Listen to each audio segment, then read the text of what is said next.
Good afternoon. I'm Anita Tebbe, and it's delighted to see you here. We have a few people here in Midwest Trust Center, and we also have some folks at home. And I very much appreciate you coming. I am so excited about this presentation. I've done a lot of them, but this one I really enjoyed putting together, and I hope that you get that enjoyment and enthusiasm from my speaking. I want to thank the Johnson County Community College Retirement Association for inviting me to do this, and Lori's here, and Jean and Jonathan, some of our board members. Thank you again for always letting me hear myself talk again. I have another very important person here, and it's Phyllis Moore. And she's my computer expert, and she helps put together these wonderful PowerPoints that look so professional. And thank you, Phyllis. Phyllis teaches part-time at Johnson County Community College. She especially likes teaching seniors like me to help us with some technology, but I'm still not confident enough to do it myself. Okay. Well, let's get into our presentation today. And if you look at the cover here, we're going to talk about three First Ladies. We're going to talk about First Lady Hoover, First Lady Johnson, and First Lady Bush, and that's Barbara Bush. And you're probably wondering why I chose those three. There are 13 that I could have chosen from because I want to do the presidential First Ladies that husbands have libraries. And that starts with President Hoover and goes through President Bush, meaning President George W. Bush, the second Bush. Okay, so I had a lot to choose from. I chose these three for a number of reasons, but one is they're not as well known. And I don't know if you're watching like I am, the streaming show on the First Ladies, which is excellent. It's on Showtime, but they're picking Eleanor Roosevelt. They're picking, I'm drawing a blank now. Eleanor Roosevelt, Betty Ford, and Michelle Obama. Okay, three very well-known First Ladies, and they certainly deserve to be focused on as these do. The second thing I wanted to mention to you was the picture, and people who have seen this a printout before today said to me, well, that isn't Hoover, and that certainly isn't Ladybird, and it isn't Barbara Bush. No, it's Abigail Adams. And I always liked her. She's our second First Lady, but she always would say to her husband, John, who was very involved with the beginning of our country, don't forget the ladies, remember the ladies. And I'm not sure he did such a good job about it, but I think we always have to remind some of these leaders that are men, don't remember the ladies. So that's why that's there. Okay, well, let's look at, the three of them. Okay, so we're going to do this in two parts, and I'm going to hopefully leave 10 to 15 minutes at the end for you to ask questions. That is the best part of this presentation, because you ask questions. If I don't know the answer, somebody in the audience does. So I learn from you as you learn from me. So please hold your questions, but I really like questions being asked. So these are our so the first part, we're going to just give a very quick, about 10-minute overview of these presidential libraries and museums. And some of you have heard this presentation, and so we'll do it very quickly. We could spend a whole hour just talking about the who, where, when, what, and why, but we're going to do this fast. So if you look at the slide we have up at the far left is Lou Henry, and she was president or First Lady, pardon me, in the late 20s and early 30s. And then we have Ladybird Johnson, who was in the 60s following First Lady Kennedy. And then we have Barbara Bush, who was in the late 80s and early 90s and followed First Lady Nancy Reagan. Okay, so let's talk just generally about part one, just the who, where, when, and why of these museums. This is a wonderful chart here, and you could study it forever, but we're not going to. But these are the 13 presidential libraries, starting with Hoover and going through George W. Bush. You'll see then the dates in which they were in office. You'll also see where those libraries are located. And what I want to point out is number 1, Herbert Hoover. We're going to concentrate on that one. And number 6, which is Lyndon Baines Johnson. And then also number 14, which is George H.W. Bush. So those 3. Now, I also wanted to mention that I want you to look at Gerald Ford. Okay, he's number 8. And if you look at the places in which he has a library and museum, he has most libraries and museums, are, except for his, is in one spot. Oftentimes it's one building. Sometimes it's like President Truman's. Sometimes it's 2 buildings like President Eisenhower, but on the same ground. But Gerald Ford decided to do it different. He had very strong ties to Grand Rapids and also to Ann Arbor, Michigan. So he put the library in Ann Arbor and he put the library in Grand Rapids. People get mixed up on the number. The number is 13. We have 13. Somebody go, no, there's 14. I go, no, you're counting Ford twice. It's just 2 places, but 1 library museum. All right. So also, you aren't a U.S. presidential library unless you're under the NARA, the National Archives and Records Administration, which we'll talk about in a minute. So one of the most wonderful presidential libraries in the United States is in Illinois, Springfield, Illinois, and it's Lincoln, or pardon me, it's Lincoln's, President Lincoln. It's magnificent. People go, why isn't he on the list? I said, because he's not part of the NARA, and we'll explain what that means in a minute. Okay, now whose idea was this? Okay, you want to go to the next slide? Okay, it was President Roosevelt who has the second library. He actually built it first, but he's the second in order. And he came up with this brilliant idea. And what he said was, my goodness, I've been in office now almost 2 full terms. I have all these papers, I have all these artifacts. What am I going to do with it? Well, we know he's served a 3rd term and also began his 4th term. So somebody suggested to him, well, build your own library and museum. And he goes, not a bad idea. Okay, so he's the one who said, we'll build the private, it's a marriage between the private and the public. And it's I think, just an incredibly brilliant idea. So the private, what the president does is create a foundation, a private foundation to raise money to buy the land and to build the buildings. Okay, all done privately. And then they turn it over to the National Archives and Record Administration, the government, to then run it and to oversee it. Okay, so we call it the marriage of the private and the public. Okay, now what happened before that was President Washington, our first president, he thought, like all the other presidents, that any papers, any artifact, they belong to you personally. So he took them all to Mount Vernon. Well, guess what? We hardly have any of them now because who knows where they went.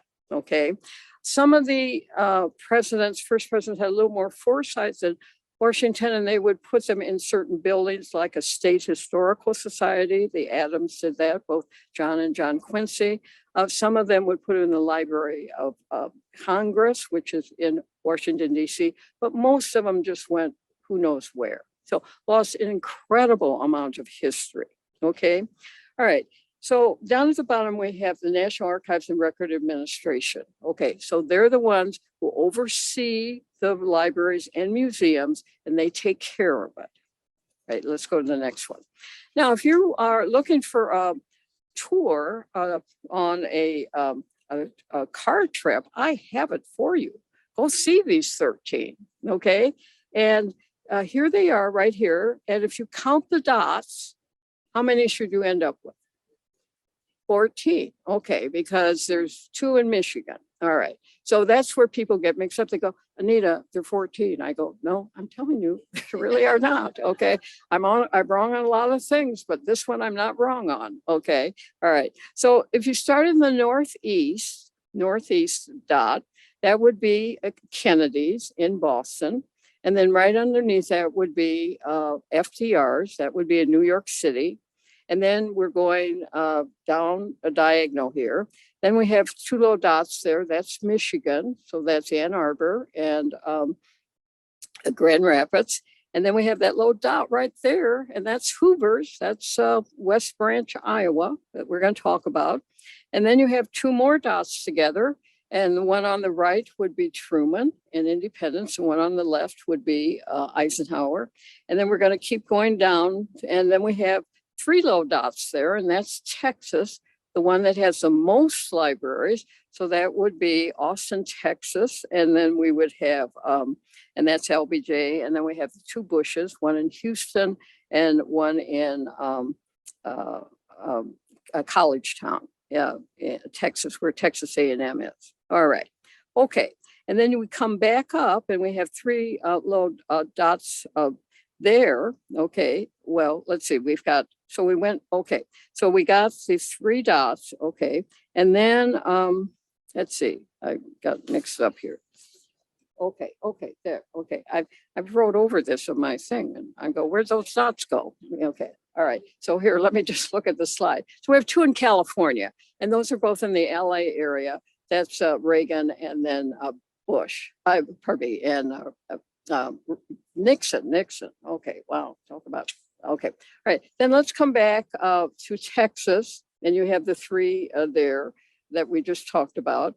We have the Dallas one, we have the one in Austin, and we have the one in College Town. Okay, then we come up to Arkansas, and that would be Little Rock, and that would be Clinton. And then we finally end up with Atlanta, which is Georgia, which would be the Carters.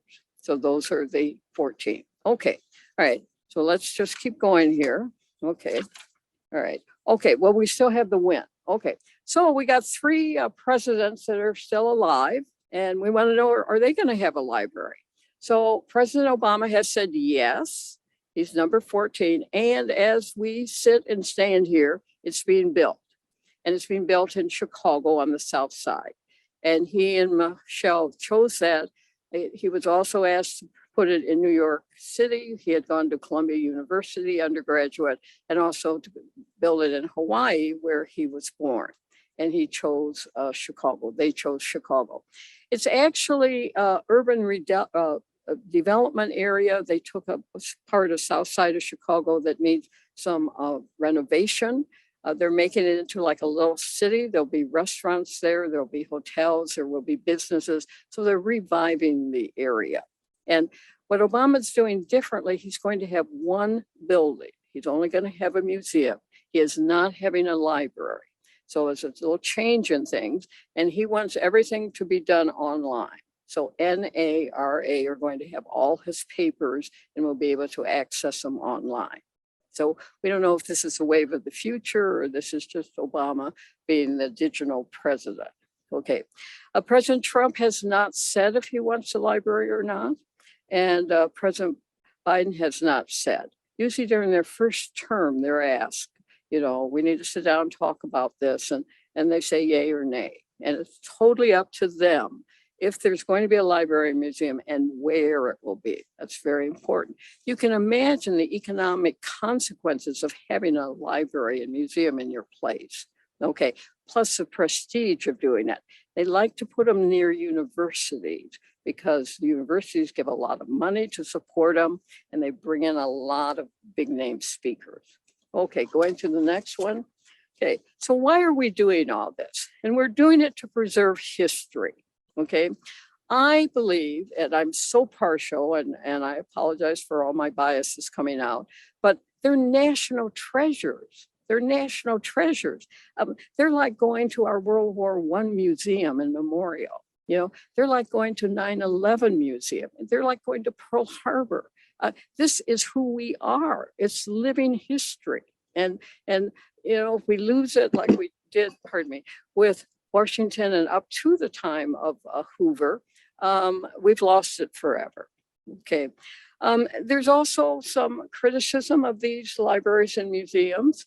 And the big criticism is we're treating these people like they're royalty, like they're kings. That's not who we are.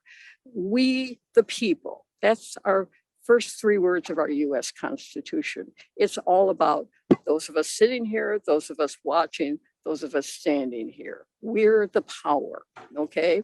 Right. So that's a criticism that's often given, that we've got kind of gone overboard on this. And the other is that there's some bias in all these museums. And you go, I guess there would be, because who's alive and well when they're built?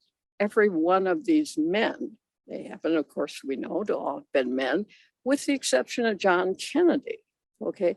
He died before his library and museum was ever built by his first lady, as well as his attorney general, Bobby Kennedy, okay? All right, but the biases, and just two quick examples. One is that Nixon's is criticized because, in talking about Watergate, it used to be, I'm told it's been changed, and I'd like to go see it. It used to be, it's just a break-in and burglary that got out of hand. Well, that's not quite what it was, okay? Okay, Clinton's is almost worse, okay? And I have been to that, and it has not been changed. First of all, you can't find the display on the impeachment, that he was accused of high crimes of misdemeanor. And then when you look at it, well, there was something about Monica Lewinsky, and the Republicans didn't like the Democrats, and it was just a party squabble. And you go, whoa, that is a little revision of history that I know about. Okay, so there is that to it. And why would it not be? I mean, if you want me to tell my biography, you're going to go, wow, I never knew she was that great. And you go, there are a few flaws she forgot there.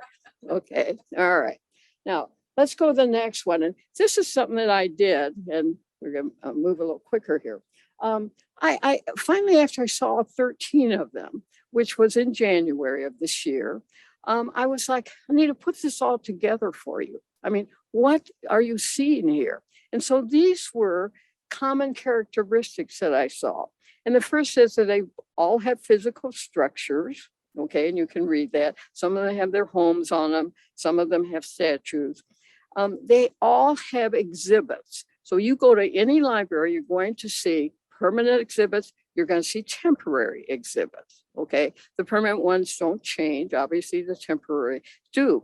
But and what you'll do is you'll see what they were like before they became president, what they were like as president, what they're like as past presidents. Okay. I'm telling you, all 13 are that way. What struck me was their respect and their treatment of their first ladies.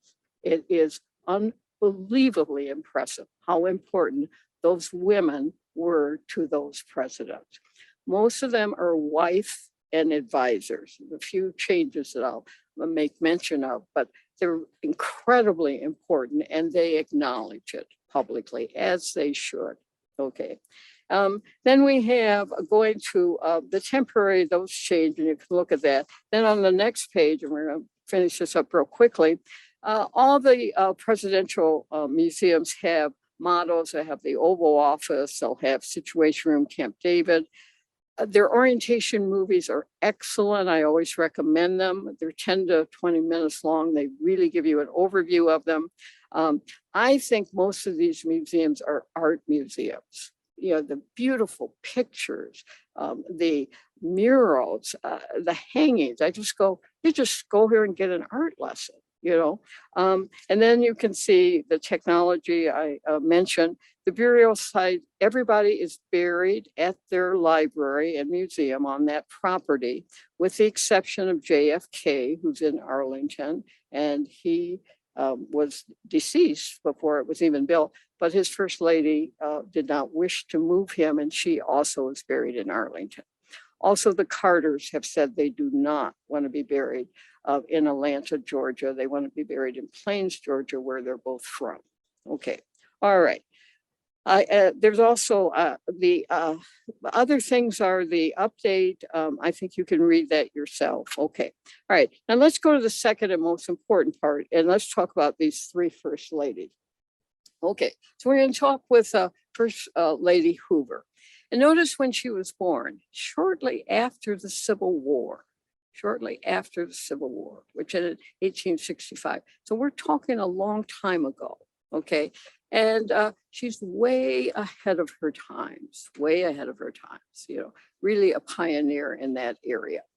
I would very definitely say that it was a wife advisor relationship. Okay. One of the things, and Hoover is supposed to be revising their uh, library and museum, and you can see it there on the right side. That reminds me of a schoolhouse. It's just lovely. It's just in West Branch, Iowa, which is right on I-80, right by University of Iowa. And it's very well done. It's a schoolhouse on the outside. Now, that's my personal opinion. You can certainly disagree with me. Inside is like a cracker box, a cracker barrel restaurant, I mean, there's stuff all over. It's done well, but, they're hanging here and there's no high tech. There's no, beautiful artwork, and you go, well, that's who he was, a very humble man, as she was, but they're raising $300 million right now, not $330 million to renovate it. And I would believe that we'll see a little more of the high tech and some of the more current libraries flavor. Okay. One of the good things about Hoover is you don't just see the house, the museum and the library, like you see, there's a house, there's a blacksmith shop, a beautiful place where they're buried on the hill that they're looking down on the library and museum. Very well done. Okay. All right. Let's go to the next one. Okay. Let's talk about Lou. Okay. Her name is interesting. It's Lou. It's not Louise. It's not Luann. It's Lou. And her father insisted on that. Okay. He wanted a boy. Okay. Right. And that's the closest he could come. Name her Lou. Okay. Well, she filled the bill. She was a tomboy. Okay. She loved the outdoor. There is not one sport that you can name that this woman wasn't accomplished in. I mean, any sport. She was 5'9", very athletic. And I mean, we were fishing, we were out hunting, we were camping, we were skating, playing basketball, and excelled in all of them. Okay, all right. So Lou became a very accomplished athlete and very close to her father, interesting. Okay, all right. She loved the outdoors. Okay, not only was she very good in athletics, but she was also a brilliant woman. Okay, she's the first woman that went to Stanford and got a degree in geology. Now, look at that date right there in 1894. 1894. She got it in 1898. Okay, all right, incredible. And she said, well, as a kid, I always liked to play with rocks. I was outside all the time. This was such a natural. Okay, now that's her fishing, character of her, and that's her studying in the library at the bottom there. Okay. Now, when she was at Stanford, not only did she get a degree in geology, but my gosh, she met her husband, okay, who is Herbert Hoover, okay? And he gets a degree, an engineering mining degree, and he took a lot of geology classes, and they meet. And he is, if you see the dates, he was there 1891 to 95. So they overlap 2 years, okay? So so what he does is he gets the degree and they're a couple, and they decide that maybe after she graduates, maybe they'll get married, but she needs to get her degree and he needs to go off and get some money. Okay. So he's hired by a company in London, and he ends up going to Australia. And if you ask him what he did, he said, I'm a doctor of mines, Mines. Okay, sick mines that are producing, that's what I'm hired for. Get them to produce, their valuable minerals, okay? And he went all over the world doing that, world famous, okay? So when she graduates, he sends her a telegram and says, I'm going to China in a year. We're winding up things here in Australia. Would you like to join me? And she goes, I think that's a marriage proposal.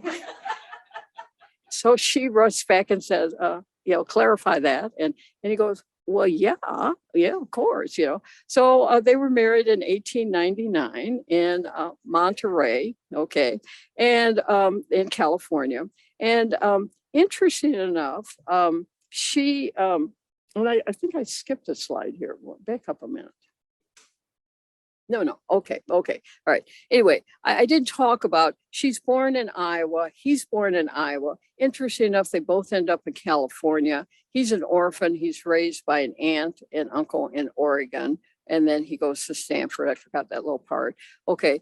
She is born in Waterloo, Iowa, who is about northwest of West Branch.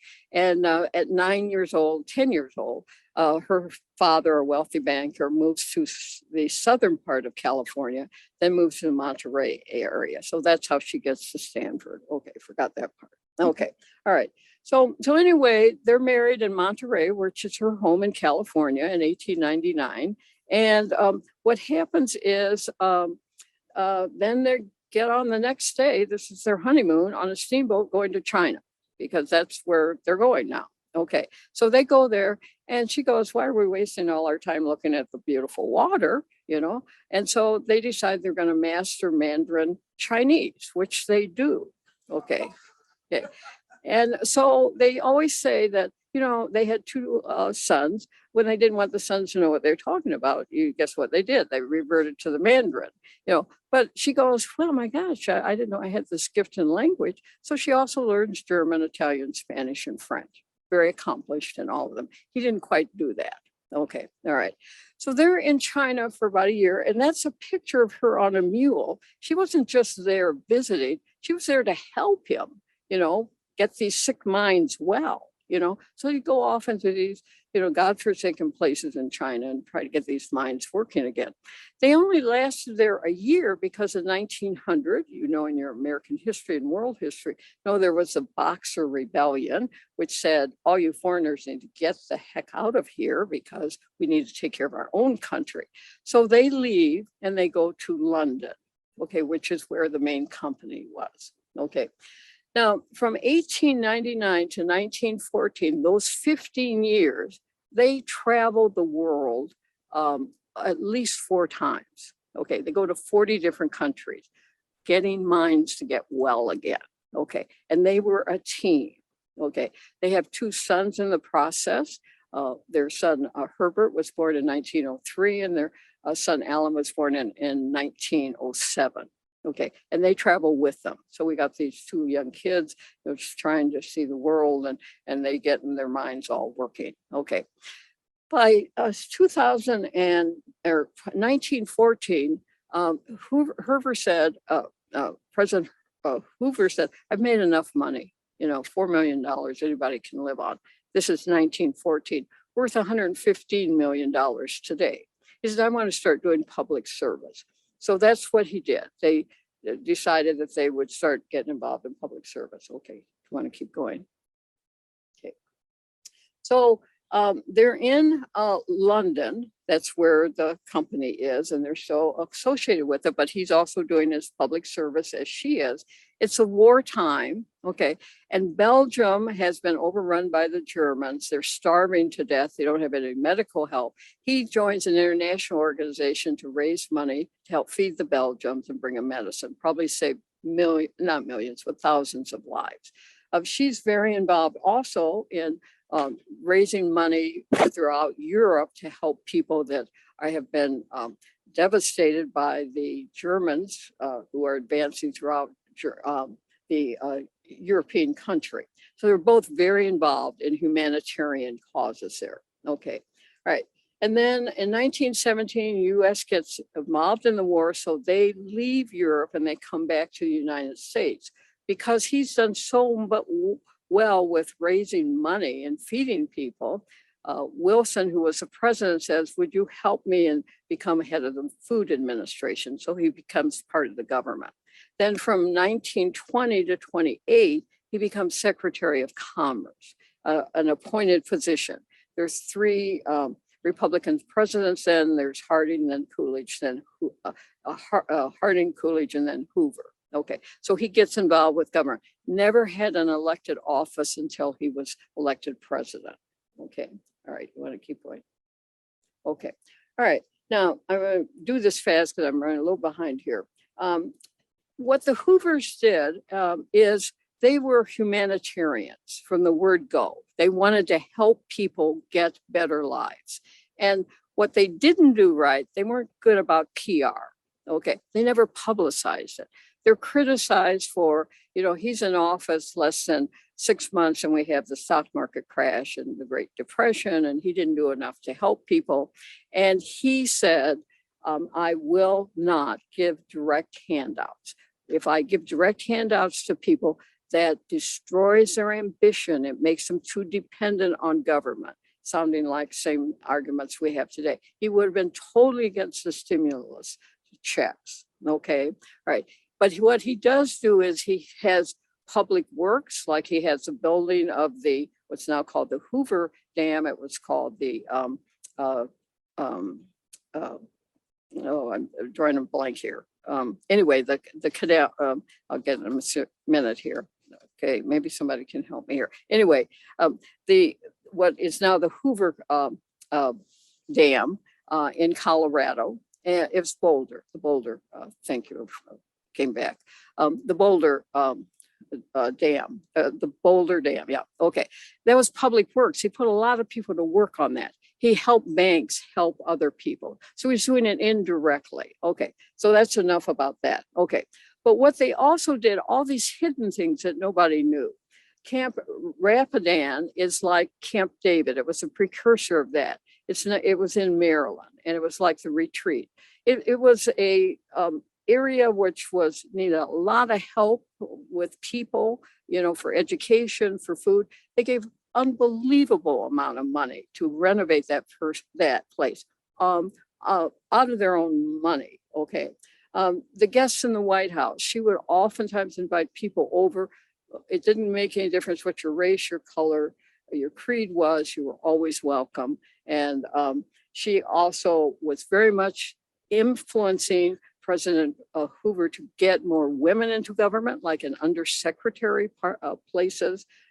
He never took a dime of his salary. He always gave it to charity, gave so many financial gifts to help people, right? None of that was ever publicized, like he's just sitting there, letting people, 1 out of 4 people are unemployed. What are you doing, President?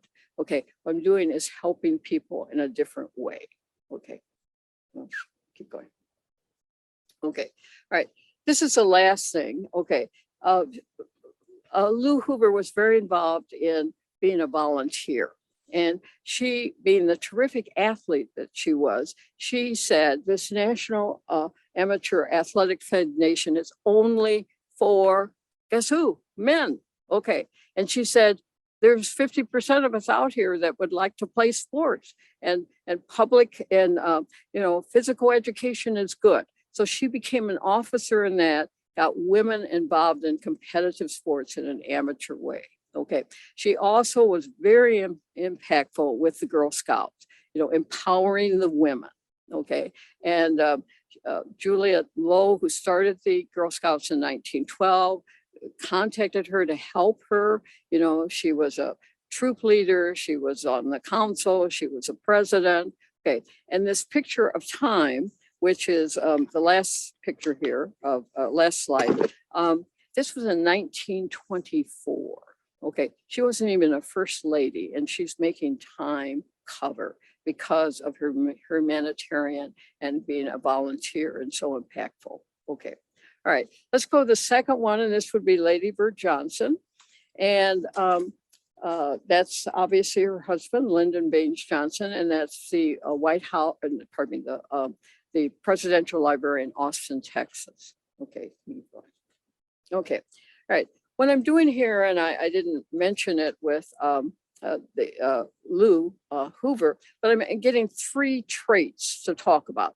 So what I'm talking about with Ladybird is, first of all, her personality.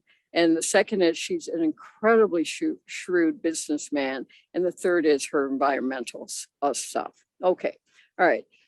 If you want to define Ladybird, she had probably one of the most calmest peaceful, never could rattle her a disposition you ever want to know. I should have known her. Okay. All right. She was confident and she was also very caring. Okay. They came in with the assassination of Kennedy. Okay. And I certainly can remember that. Many of you cannot, but that was an incredible time in our country. We have Lee Harvey Oswald, whoever he is, killing a president. And then within 48 hours, he's killed by Jack Ruby. And you're saying, is there a conspiracy going on? Are we going to go down as a country? It was an incredible time. Mrs. Johnson, who then was now Ladybird Johnson, was very impactful in influencing LBJ and saying, don't forget the Kennedys. You can concentrate on your conspiracy, but we have a former first lady who now has a deceased husband and 2 young children that don't have a father. So LBJ was very respectful and of himself, but certainly with her help on making sure that everything that the former First Lady wanted done at the burial was done, that she did not have to leave the White House. So she was ready to leave the White House. She stayed till after the funeral, okay, and checked on her often, okay, and always an open invitation to the White House. Okay, all right, reaction, okay. All right, roles, let me see here. Okay, all right, so then let's talk about her as wife and advisor. Okay, I don't think anything happened without running through Ladybird. Okay, he didn't always take her advice, but they were like this, very much like the Hoovers. Okay, how I would describe President Johnson, he was a man with a plan. We got to get doing something. What do you mean? We're not sitting here. What have we done today? You know, kind of deal. He was a very sensitive man, came in from poor background. He lived in a log cabin. He got a good education. He was a teacher as his first job, helping students that needed a lot of help because of their poor economic background, had a sensitivity to all that. Okay. And the last thing was he was a great communicator. He had to always be talking. Okay. All right. Let's go to Ladybird here. Okay. And let me just make sure I'm here. Okay. Back up a minute. I'm sorry. Okay. All right. So he always called her the scout in the field. She was his ears and eyes, and he listened to her because she had that ability to read people well. She also graded him often on his speeches, you know, how he acted with people. Okay. And he said that about her. And she's transparent. Ask her anything and she'll tell you. Yeah, sometimes maybe not so much. She also had an incredible political instinct. Bobby Kennedy said of her in 1960, when Vice President Lyndon Johnson was running for vice president, if Lady Bird hadn't been campaigning in Texas, we would never have won Texas. And there would never have been a President Johnson and a Vice President, President Kennedy and a Vice President Johnson. Okay. And in 1968, when President Johnson could have run again, Lady Bird said, don't do it. And he said, I'm going to do it. She said, don't do it. I'm not telling you again. Okay. Okay. Vietnam War just erupting, a lot of unrest in the country. You are not the man for this time. And he listened to her. Okay. All right. Okay. Her second thing, superb businessman, a woman. Okay. Again, another brilliant woman, invested well. Her mother died when she was 5 years old. There's a trust created for her, and she took that money and used it wisely. President Johnson said of her, and rightly so, she is the brains and the money of the family. Okay. All right. When he went to war, he was the first congressman after Pearl Harbor to sign up for war. He was in the Navy for 2 years. She took care of running his congressional office. She bought a radio station using the inherited money to buy this radio station, which just became incredibly successful. Okay, expanded the role of first women, of the role of First Lady in becoming very active politically. Okay, let's go on.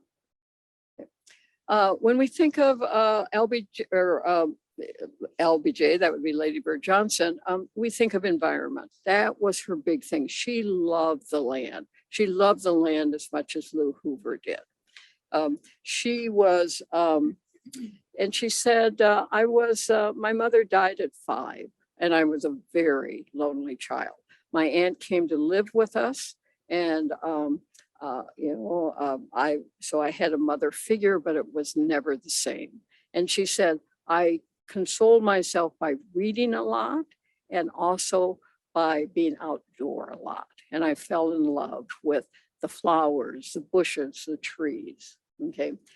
Her most famous thing was her Beautification Act. And the first one was of Washington, D.C. as the first lady saying, we got to clean up the city. I mean, this is our capital city. You know, it's filthy. It doesn't have bushes. It doesn't have flowers. It doesn't have trees. What's wrong with us? And it was called the Beautification of DC. Then she moved wider and passed, and one of the most famous act, the Beautification Act, which referred to the whole United States. And that was, and most people remember that, you know, get some of those billboards down. We don't need to have billboards in all the highways, and get those junkyards down. You know, we don't have to see junkyards when we're going on the interstate. She didn't like the word beautification, but it stuck with it, the Beautification Act. She said, that sounds like cosmetic, like just, you know, kind of, we're just, you know, putting little touches on things. She said, we're talking about major changes. And I couldn't remember them all. So that's why I wrote down here all of them. Okay. So when she said the Beautification Act, not only was there the major one for the highways and the junkyards, but 30 other bills were passed during his administration that dealt with the environment. And they dealt with, as I read them to you, clean air, water, roadsides, planting flowers, trees, bushes, preservation of landmarks, improving parks, wilderness, bike and walking trails, and addressing urban decay. So when you say beautification, you're not just talking about a little area. And I love her quote. She says, when you look at a flower blooming, you have renewed hope. And I think of that often. I go, wow, is that true? But her love and identification with land. Okay.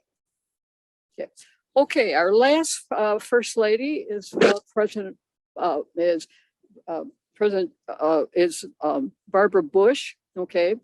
And those are her dates there, and that's her and President Bush, and that's their library in the Houston area. Okay, let's move to the next one. Okay. This is one of my favorite pictures, and we're gonna do this quickly, but her son, who was President George W. Bush, and she had a beautiful relationship. Okay. And part of it was that he was alive. He was 6 years old when his baby sister died at 3, and he remembered her. Okay. None of the other children did. And so they had this connection with Robin. Okay. So he gave the eulogy at her death. And he said, there's so many things I could say about my wonderful mother, but I want to keep it down to 3: love, levity, and literacy. Okay. And she had this wonderful sense of humor. And she would say to her 5 children, there were 6, but 1 died. She would say, please don't call me the enforcer, because that's what they always called her, the enforcer, the rule maker. Now, where was George H.W.? Well, he was running the country, and he was being, CIA director, and it went on and on.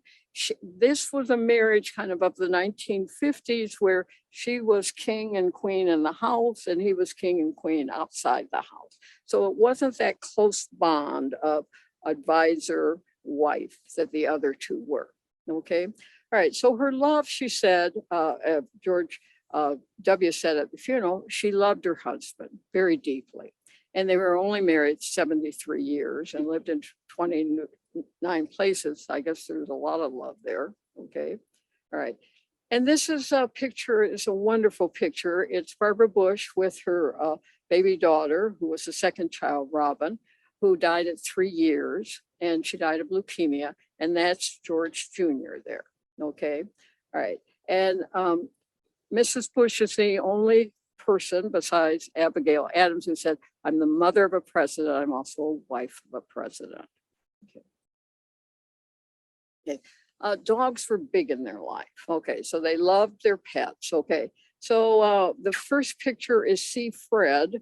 He's one of their dogs. Okay, and she wrote a book on that. And guess what? She gives all the money to her foundation on literacy. Okay, then she writes another book on Millie, and most of us remember Millie. Okay, and so the one on C. Fred was about George Sr. as vice president. Okay, then the second one was about George Sr. as president. Okay, both were bestsellers, made a lot of money off of it. All of it went to that literacy foundation. Okay, then there was a third dog that I'm sure we all remember, that when First Lady Barbara Bush, she died before her husband, predeceased him by about 7 months. Okay. And so he had Parkinson's, and he had it bad, and he was, ailing himself. So they got him a service dog, and that was Sully. And you saw Sully at the funeral where he died just a few months later. It was a yellow lab, and it was named after the pilot, that landed on the Hudson. And he, it brings tears to my eyes even thinking of it. The picture is at the rotunda at the U.S. Capitol, and Sully is right there, the service dog, and it said, mission accomplished. Okay, took care of, his master. Okay, let's go on. Okay, all right. Her levity, she made a lot of jokes about herself. She was oftentimes compared to Mrs. Reagan. Okay, and she said, when she became First Lady, she says, I can't believe the number of people in the United States that are happy about me being the First Lady, especially women. And that is women with white hair and women with wrinkles and people that have full female figures. I'm it, Then in comparison to Mrs. Reagan, she said one time, a reporter said, you're often compared to her. And so Barbara, without missing a beat, said, well, there are two things that were very much alike, but one thing that were different. She said, I love my husband, and she loves her husband. And I have a cause, and mine is literacy. Hers was anti-drugs. And then she said, but this last one we're a little different on. She wears a size 2. And I think I might have when I was 2 years old, but I'm not sure. Okay. But she in all the opinion polls, everybody loved her. She was always way high. She was warm. She was open. She wanted to sit down and have coffee with her. Her husband, not so much. Okay, they said we had the wrong Bush running. Okay, because he got defeated in 92. Okay, let's go to the next one. Okay, the last thing on Mrs. Bush is big in literacy. Okay, we've got to teach people how to read. That's adults as well as young people. And her son, and this was Neil, had difficulty in reading. And so she became very passionate about this. Why is he having trouble? We have to deal with this, okay? And she established the Barbara Bush Foundation for Family Literacy. What she came up with is there's a lot of generational literacy. So the parents don't know how to read, and the children struggle in school as a result. They're not read to at home. They're not spoken. A lot of times they don't speak good English. Okay, so she said, we have to attack this generational literacy. The other thing she said was, if you look at statistics and do the studies, a lot of homeless people are illiterate. If we could just teach them how to read, they could get jobs and they could support themselves. Okay, so this was a huge deal in her life. The other thing that became a passion of hers was mental illness. And most people don't know this about her. And I didn't know this, so I started doing this in-depth study. She suffered severely from mental depression during her life, and especially at two times. One was the death of Robin. Okay. She went into a deep spiral after her death. She was diagnosed with leukemia when she was 2.5. She died of leukemia at 3, so 6 months period. Okay, and she went into depression. She said what brought her out of it was George Jr., which would be George W. Bush, who was 6 years old, was at the front door, and somebody said, "Would you come out and play?" And some neighbor boy, and he said, "Well, I can't. I have to take care of my mother. She's not feeling well today." Well, she was spending most of her time in bed, and she said that was a wake-up call to her, that she had to do something about getting better and helping herself and taking care of her other children. Then the other time that she went into depression, that she talks about, and this book is wonderful here, and I just received it. Someone gave it to me as a gift, but I've done a lot of research on excerpts of it, called The Matriarch. And it's by Susan Page. And if you want to read about Barbara Bush, it's a very balanced book. And I was reading last night, and the first chapter is on 6 brutal months. And that's about the last 6 months with Robin. And then the other one that I was very interested in, and it's a tough chapter to read, is Darkness, and it's about her mental illness. And so what happens when she comes back from China, they've been to China for a year, and he becomes President Bush, who's not president at the time, CIA director. So he can't even talk about her job. And she becomes very lonesome, and she also says she's going through the change of life. And she also says, and says that it's brought out very clearly in the book, that George H.W. Bush had a girlfriend, and the girlfriend was with him most of their political life. And she was an administrative assistant, and according to him, it was just a friend. According to everybody else, it was more than that. And she knew that, and she had confronted him on it time after time. Okay, and that was unfortunate, had gotten out of place there. She talks in the book about she went to get help, and she did get help, and she came out of that mental illness. But the last part of her life, she would talk about mental illness. And I never caught that. She would always talk about literacy, but she said, that's one of the things that brought me out of my deep depression, was to talk about it with people. Okay. And she did. So that's, I think, the end of it. Let's see. Okay. So that's not the best note to end on. Okay. But I think what we see, and I want to say this, I just thank you so much for listening to me. I just get so excited and enthused about these people. But these are men and women that have flaws. Okay. And these women, they were strong women, but they were women that suffered. But they always had their priorities right, which were faith, family, and friends. And they also had that incredible gift of helping others. And for that, they are wonderful, wonderful models to all of us. Yeah, that's the end.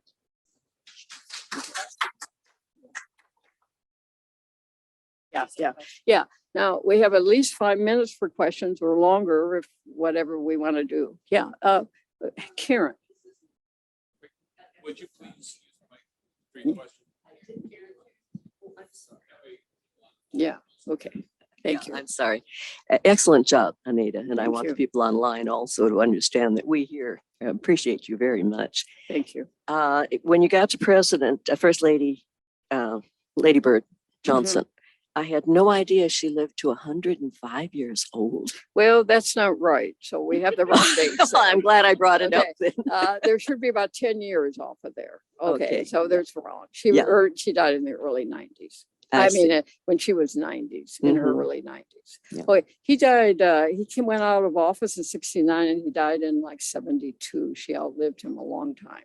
Right. Yeah, okay, so thank you for making that correction. Well, I didn't mean it as a criticism. No, it's not. No, maybe there's hope for me. I hope this isn't the only time I give this. We want to correct those things. Thank you, Karen. Right. Yeah. Yes. Can you remind us of their cause of death? Because when you were talking, I sort of remembered some of the Cause of whose death? death for the three women. Yes. Mrs. Hoover predeceased, she lived to 70, and she predeceased her husband by about 20 years. She died of a heart attack, and he found her dead in the bedroom. Ladybird, it was just mostly old age and complications from that. Okay. And Barbara Bush, she had pulmonary problems, breathing problems that overcame her. Okay, so that's, does that answer your question? Okay. Mhm. Anita, are both of the Gerald Ford libraries the same? No, that's a very good question. Thank you. No, one's the library and one's the museum. And I should always specify that. And thank you for asking that question, Lori. I always call them library, the library. It's not the library. There's a building, there's a place for the scholarly work, the books, the records, all the memos. And then there are the artifacts, which are the museum. Sometimes they're in the same building like Hoover, and sometimes they're separate building like Eisenhower. Okay, but they're two separate buildings. One is for the scholarly library and one is the artifact. Ann Arbor is the library. Have any of you been to any of these libraries? Okay, where have you been, Sheila? Okay, if you haven't seen the Truman, since it reopened after COVID, you have not seen the Truman Library Museum. It is unbelievably good. It's, in fact, and you're not asking me, and I shouldn't even say it's my favorite of all 13. Yeah. No, it's incredibly well done. Okay, it's and the Eisenhower one is also well done. They've just spent $30 million on theirs also. Okay. Yeah, they're all open. If one's open, they're all open. They're all under the same system. Joan was asking me before how I got into all of this. And I said, I fell into it as usual. There's never a big plan here. Okay. But I moved here 50 years ago and I was teaching American history in high school. And I was like, oh, this is incredible. We got two presidential libraries right here. So we'd always do the field trip.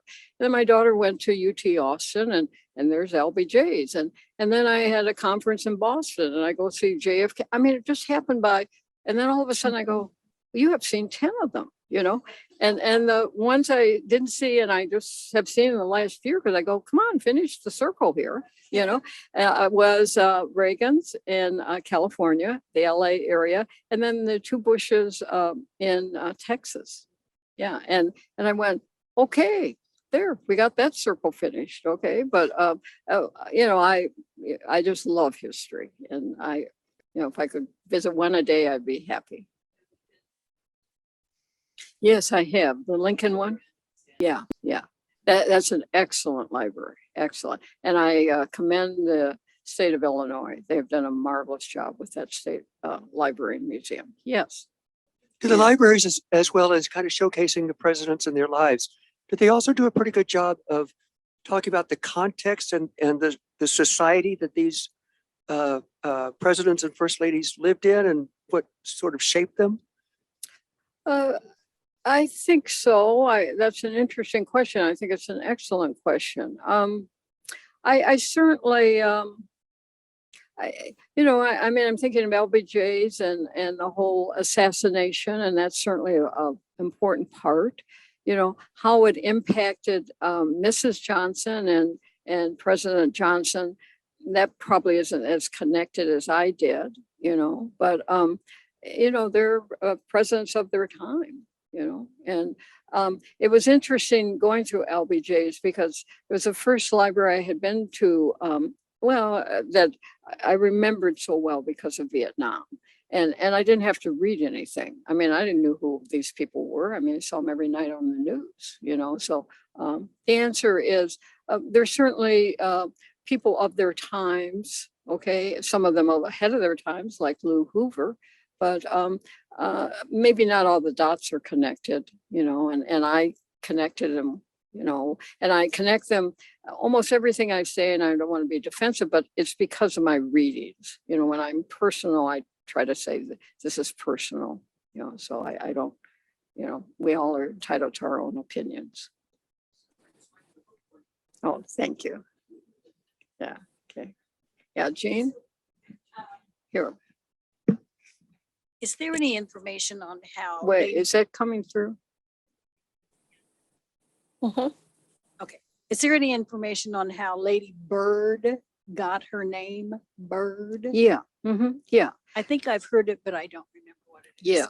Yeah. She was, it came from a childhood nurse, a woman that took care of her. And she said to her, she's as beautiful as a ladybird. Now, I'm not sure birds that are, little are that gorgeous, but, evidently, and that stuck with her. Yeah, that's her first name is Claudia Taylor. Yeah. So, but that's how it came up. One of the, asides that I'm sure you want to hear is, here's what I sometimes would ask students: what was the Johnsons? They all had LBJ. The two daughters did, as well as Lyndon and Ladybird. What was their dog's name? Do you remember their dog? I mean, these presidents are big into dogs, Buddy and, who was Clinton's, and you can go on and on. Well, it has to be LBJ, because we have to have everybody LBJ. Well, it's Little Beagle Johnson. So that's probably the most important thing you're going to learn today. Okay. Yeah. Yeah, that's right. When it showed his, scar, and you're like, and Ladybird goes, that has got to stop. Yeah. Anyway, yeah. Okay. Anybody else? Well, again, thank you so much. And I've enjoyed being with you. And I thank the association, Lori, Jean, and Jonathan, that are board members, and all the rest of you for letting me talk today and share my information. Thank you. Thank you.